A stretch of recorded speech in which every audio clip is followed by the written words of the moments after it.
What's up everybody, I'm very sorry about late video, so yeah, so today this video going to reaction to another video reaction about Marvel things, so yeah.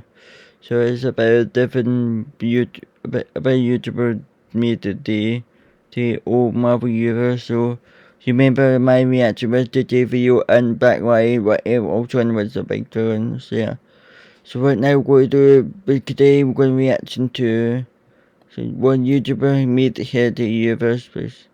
His name is SomeDude's, but make sure you subscribe to his channel. But yes, so I'm gonna put his channel link on the video or this video direction.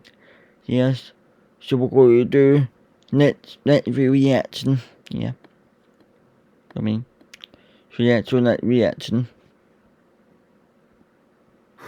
Hey guys, welcome to my series. It's not really a secret that the MCU has been taking a downward slope recently, and it kind of makes you wonder about where it all went wrong. And I'm not trying to claim that I can do a better job than Kevin Feige, but This video is just to spectate on how the MCU would be like in an alternate universe if they still had all the rights to the characters. So that being Spider-Man, the X-Men, Fantastic Four, etc. So I wanted to split these sagas into 3 parts, with the first saga being the Secret Invasion saga, the second saga being the Infinity Gauntlet saga or the Infinity Saga, and the third saga, the final saga, being the Secret War saga. So I'm gonna try to make all those parts and try to condense them in a way where they don't feel like too compacted, so it's not completely unbelievable. So don't expect to have like 10 Marvel movies in 1 year. So without further ado, the first movie that I'd like to start with is with Iron Man, basically the same movie. And some people might disagree with me and say that if Marvel had all the rights to the characters, then they might start with someone more popular like the X-Men or Spider-Man. But for the sake of the story that I want to tell, I'm still gonna start with Iron Man. And not much really changes. I feel like this is a solid movie, and I don't really feel like anything can be like altered that much, so this movie would still stay the same. Including the end credits scene with Nick Fury, I feel like that really sets up the tone for the universe really well. The second movie following Iron Man would be The Incredible Hulk, and again, not much really changes with this movie. I feel like this movie is really underrated and is actually a pretty good movie. But there's one thing I would change. Using the power of hindsight, I guess we can just switch out Edward Norton with Mark Ruffalo, since, as we all know, Edward Norton didn't really come back for the Avengers. So I'd have Mark Ruffalo play Bruce Banner in this movie instead of Edward Norton. And actually, also, there is another thing I would change. Instead of Tony Stark going to the bar to confront Thunderbolt Ross, I feel like it should be Nick Fury instead, since I feel like that would make the overall most sense, is because Iron Man, he's not really a team player at the start of the MCU. He's pretty much just like a solo guy, so I don't really see him like going out of his way to like recruit other heroes. And I also feel like it would make the most sense, since it builds up more hype to see like Nick Fury in different movies trying to build this super team that will eventually lead up to the Avengers movie. Alright, now this is the part where I would like change things up. So the next movie following The Incredible Hulk would be the X-Men, and the lineup I'm thinking of is the original lineup from the comics from the first team, which would be Cyclops, Jean Grey, Beast, Angel, and Iceman.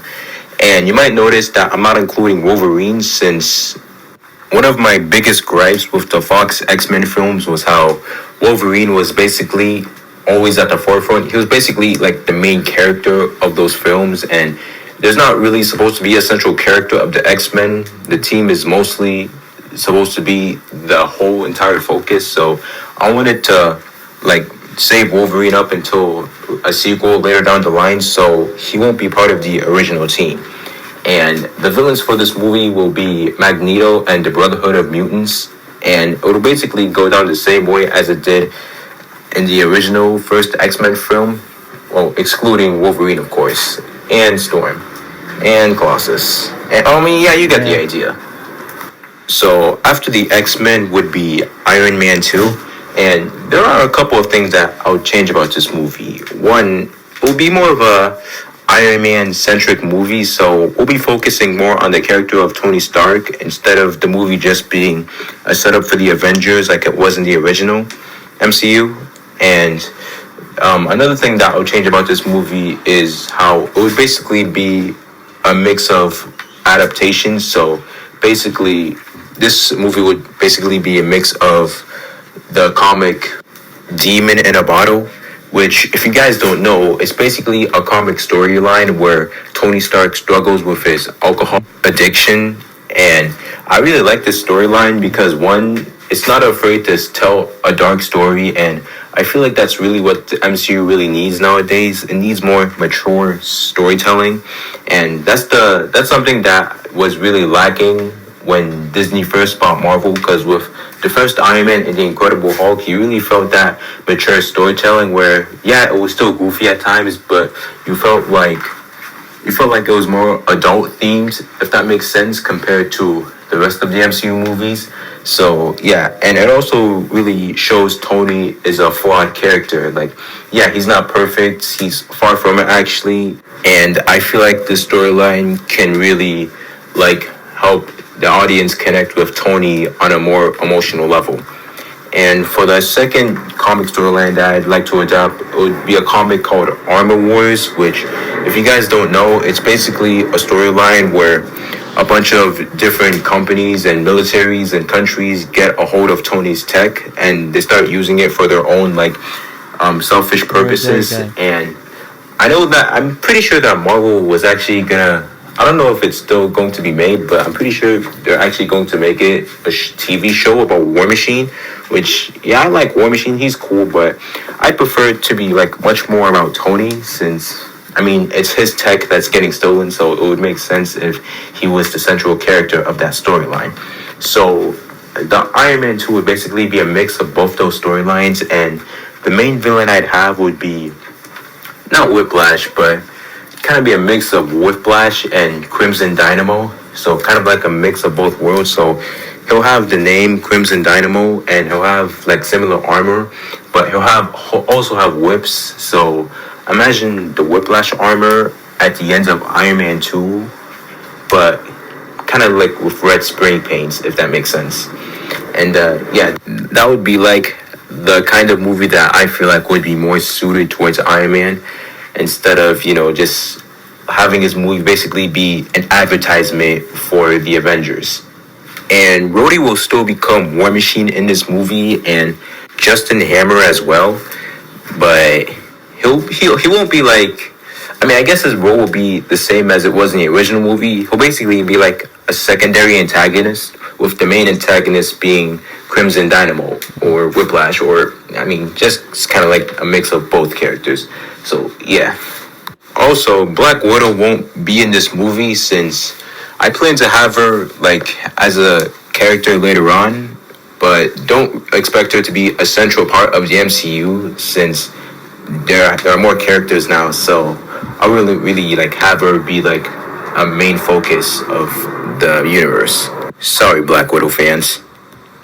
The next movie I would add would be Thor, and honestly, like I said with the Incredible Hulk, I feel like this is a really underrated movie, and I feel like it shows the scope of Asgard really well, and Tom Hiddleston as Loki is pretty much perfection. And yeah, there's not really anything I would change about this movie, so yeah, it'll stay the same. The next movie in this phase would be Ant-Man, and instead of Scott Lang, I'd much rather have Hank Pym as like the main Ant-Man of the universe. And you might be wondering why I'm putting Ant-Man so early on in the MCU. Well, that's because in the comics, he's pretty much one of the original core members of the team, and I feel like that should really be incorporated in the MCU. I really feel like Marvel really like missed an opportunity of not putting Ant-Man in the original like team of the Avengers. And this movie would basically pretty much be directed by Edgar Wright, and what his original script would be before he left Marvel. And this would pretty much be like, what if Edgar Wright never left? So Marvel would still be able to put out the Ant-Man movie, and it would pretty much correlate into the Avengers. So the villain of this movie, I'm thinking, would be Dr. Egghead. I think that's his name, Egghead. Yeah. So yeah, it would pretty much be this guy, and it'll be the same as it was in the 2015 film. Not really much would change except replace like Darren Cross with Egghead. And Janet, I mean, she won't be the Wasp in this film, but there will be a post-credit scene where Hank shows her around his lab, and he shows her like a suit that he's been making in development, that's pretty much been in development, and will basically be the Wasp suit, and that will be at the end of the movie. And yeah, that'll basically be the Ant-Man film. It's all been leading up to this. We finally have the Avengers. So the lineup I would be thinking of for this team would be Iron Man, Thor, Hulk, Ant-Man, and Wasp. And it'll pretty much be the same as it was in the original film. So, I mean, excluding Captain America, Black Widow, and Hawkeye. And you might be wondering why I'm not including Captain America. Well, that's because in the comics, he wasn't really part of the original lineup. He basically didn't really appear in the first comic, so, and I wanted to like be as comic accurate as possible, so I wanted to save Captain America for possibly a future sequel. And as for why I didn't put Black Widow or Hawkeye in, well, for starters, Black Widow wasn't introduced in my version of the MCU yet, so there's not really a reason for her to be on the team. And as for Hawkeye, he was still in Thor, but let's just say that during the events of the Avengers, Nick Fury sent him on another mission, so that's why he couldn't appear in to help the Avengers fight Loki. And you might be wondering, since the X-Men exist in this universe, that they might appear in this movie to help out the Avengers. But I kind of want to like separate like both the Avengers and X-Men stories and only have them cross over when it's like a problem too big for like either team to handle. So, and also Nick Fury is aware of Charles Xavier and the X-Men, but he doesn't really trust them, especially because of like the exploits of Magneto and his Brotherhood. They kind of painted like mutants as a whole in a negative light. So Nick Fury doesn't really trust the X-Men, so that's why he doesn't really want to recruit them, because he doesn't really trust mutants because of Magneto's actions. So the end of the movie still plays out the same, with Loki being defeated and being sent off to Asgard, and basically the US government not really trusting the Avengers, but Nick Fury basically telling them to go shove it. So yeah, the rest of the movie pretty much plays out the same as the original. Besides the post-credit scene though, because for that, instead of teasing Thanos, I'd rather have, you know, a couple of SHIELD agents exploring the Arctic, because they picked up some weird phenomenons on their scanners, and they're basically exploring, basically maneuvering around like the Arctic, and they end up finding a crash site, which basically a bunch of ice was just like smashed and crashed all over the place and stuff. And basically while they're exploring, they managed to like move some of the ice out of the way, and they managed to catch a glimpse of a weird object. And I mean, come on, you already know where this is heading to. And then the screen cuts to black. I also forgot to mention, since Cap wasn't discovered yet, like at the start of the movie, then how come SHIELD managed to get a hold of the Tesseract?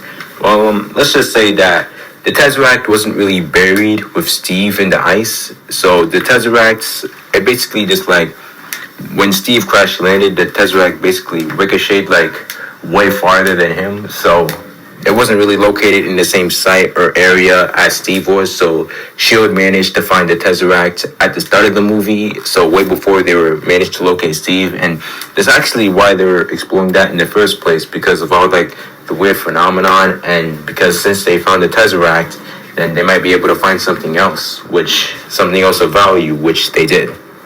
Also, the Infinity Stones will still be a thing in this saga, but they won't really play that big of a role because, again, I'm trying to make this first saga about like Secret Invasion, so I wanted to like the Infinity Stones will still play a part, but it won't be as big as they are going to be in the next saga, which is the Infinity Saga. And the last movie that'll be finishing off this phase will be none other than The Amazing Spider-Man. Now, I know that some people won't agree, but I want to make this an origin movie, sort of, and it'll basically be pretty much the same thing as, like, with the 2012 version of Spider-Man, and I personally love Andrew Garfield, and I kind of find it, like, a shame that he didn't have the chance to interact with Tony Stark or Captain America, since I really feel like that version of Spider-Man would get along with those characters really well, especially like with Andrew Garfield's Peter Parker and Robert Downey Jr.'s Iron Man. I feel like those two would just be like literally chef's kiss. And yeah, this movie would basically be the same, except the story would be more grounded because the main villain would still be the Lizard, but he won't be like trying to turn the whole city into lizards, since that was pretty much kind of stupid. But it would basically pretty much be like a more grounded, closer story, like more personal with Peter Parker, since the Lizard would basically just be like a monster, just like trying to find a cure, and who like at the same time hurts people in the process. So Peter has to find a way to stop this monster that he created before he can hurt any people. So it'll basically be like a more closer to the heart story, pretty much a more grounded story. And yeah, so Kirk Connor's family will play a major part in this as well, since I'm pretty sure he has a wife and a son, so I'm pretty sure like those two characters will be like important parts of his character, parts of this movie and his character as a whole, and it'll pretty much be like an epilogue of phase one. And also, when Stacy's dad doesn't die in this movie, since I wanted to save that for maybe a possible sequel. So yeah, he gets to live for this movie, for now at least. So yeah, that's basically everything that I wanted to add into my phase one. And as far as movies go, because as for shows, I wanted to like connect the shows and the movies way earlier than Marvel originally did with Disney Plus. So the phase one show that I would add to this series would be Agents of Shield, because I really feel like that's an underrated show and doesn't get talked about like nearly as enough as it should. So, and it doesn't really like, it's not a quiet watch, but it's more so a side story for like any Marvel fans that are waiting for the movies and want to like indulge in more Marvel content if they want. So it's not really a quiet watch, but it's more so basically an expansion of like the storyline, so you can watch it at your leisure, and you don't really need to watch it to understand like what happens in Avengers 2, for example. So yeah, that's basically like the show that I'd like to add for phase one. So yeah, that basically wraps off all of my phase one MCU. So that's a video reaction to some dude MCU called just Skrull, Vision and Saga, I think his name.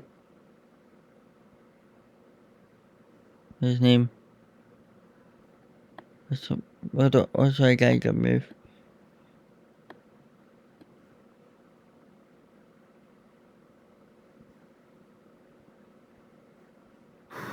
What's on? Yes, let's go in the Vision. Yeah, so what you guys we think of my reaction to some dude let's go the Vision Saga reaction. Yeah, so tomorrow will be phase 2 part 1. So yeah, so so remember, don't forget, remember check out this video in the description. I'm going to put a link. I'm going to put in a channel link and you can just subscribe to him. So don't forget to subscribe to my channel and subscribe to his channel. So please guys comment below what you think of this video reaction here. So tomorrow we're going to be in the PS2 part 1, then Sunday will be part 2, and then Monday will be part PS3 part 1, and then next Friday will be PS3 part 2, but I'm not going to be Tuesday, Wednesday, Thursday because I can't bother that when I come back from college, from home here, for doing YouTube video, but I can't do that because my college and timetable got changed back, or old timetable. Remember mentioning last time, it was Wednesday, Thursday, Friday, and the Tuesday I done a research on the college day, but it's not class, it's just to research, but just gonna somewhere else. I'm not gonna tell you because it's pure, so yeah. So I'll see you tomorrow and subscribe to his channel, SomeDude's, yeah. So I'll see you tomorrow, right? Bye.